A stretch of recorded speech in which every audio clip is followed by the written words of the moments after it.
যুদ্ধবিধ্বস্ত গাজার দৃশ্য যেন আবারও দেখা যাচ্ছে রায়পুর আর নীলক্ষায়।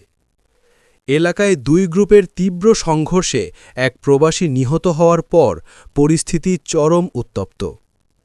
ক্ষুব্ধ উভয় পক্ষের মধ্যে রাস্তা জুড়ে চলছে লুটপাট, বাড়িঘরে অগ্নিসংযোগ ও ভাঙচুর। পুরো গ্রাম জুড়ে আতঙ্ক, মানুষ জীবন বাঁচাতে বাড়ি ছেড়ে পালাচ্ছে। আইনশৃঙ্খলা বাহিনী পরিস্থিতি নিয়ন্ত্রণে চেষ্টা চালাচ্ছে, তবে এলাকা জুড়ে এখনও থমথমে পরিবেশ। পরিত্যক্ত অবস্থায় সবকিছু, বাড়িঘর যেন এখানে এমন মারামারি ভাঙচুর হয়েছে যা এই অবস্থাগুলো দেখলে বোঝা যায় দিন দিন মানুষ অষ্ঠিষ্ঠ হয়ে যাচ্ছে। মানুষের বিবেক বলতে কিছু নাই, মানুষ মনুষ্যত্ব হারিয়ে ফেলছে, এই দৃশ্যগুলো প্রমাণ করে।